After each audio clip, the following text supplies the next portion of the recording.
Like every generation before them, millennials have their own collective persona, which has been shaped by their location in history. Boomers came of age during the consciousness revolution of the late 1960s and 70s, the Woodstock era of idealism and protest. Xers were the young children of this period, when adults were often off finding themselves and no one was paying much attention to kids. But the first millennials were born in the early 1980s when the consciousness revolution was over and done with. To them, Woodstock is just a question on their history exam. All the social and family experimentation was ebbing, and there was a growing sense that kids needed more structure and protection. The popular culture began stigmatizing hands-off parenting styles and recasting babies as special. Attitudes toward having and raising children became much more positive. Baby on board signs began to appear on car windows. Hollywood replaced cinematic child devils with adorable children who made adults into better people. Surveys showed parents saying their kids were more wanted, and thanks to the Lamaze movement, fathers began showing up at their children's birth. In the late 1970s, only 20% of dads were present at their children's birth. By the late 1980s, the share was 65%. Today, it's around 80%. Child abuse and child safety became hot topics through the 1980s, and rates of divorce, abortion, and violence against children fell steadily. Suddenly, child protection gadgets in the home exploded into a billion-dollar industry. And then we got child safety seats, V-chips, nanny cams, and Amber Alerts. As millennials got older, especially in the 1990s, the protections aged with them. We got metal detectors in the high schools, carding at the movies, and safety key cards in colleges.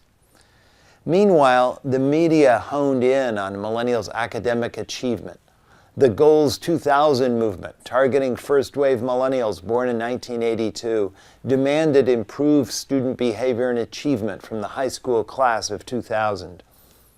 Educators spoke of standards, cooperative learning, and no child left behind. By the mid-1990s, politicians were defining adult issues from tax cuts and internet access in terms of their effects on kids and teens. Boomers fired up culture wars, focusing on family values that put millennial kids at the very center of the national debate. Pop culture continued to focus on millennials as they aged, with new images of teens shuttled to scheduled activities by devoted soccer moms.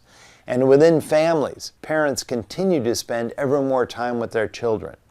Given all this adult attention, it's no wonder that millennials have developed a sense of specialness to themselves, to their parents, and to the wider community.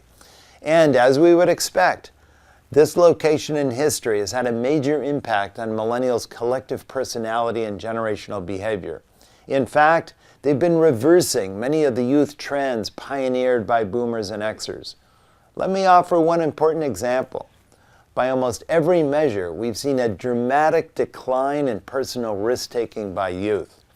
Since millennials began entering their teen years in the mid-1990s, serious violent crime among teens has fallen by 75%, probably the swiftest and most dramatic decline in youth violence in American history.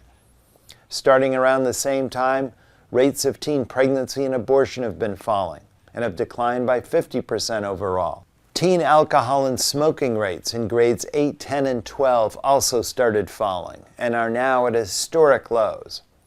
But the drop in youth risk-taking is broader than that. It also shows up in everyday behavior. We're seeing dramatic declines in a long list of CDC youth risk surveillance indicators, everything from not wearing a seatbelt to carrying a weapon at school to drinking and driving to sexual activity among teens. These declines in risk-taking are just one part of the millennial transformation.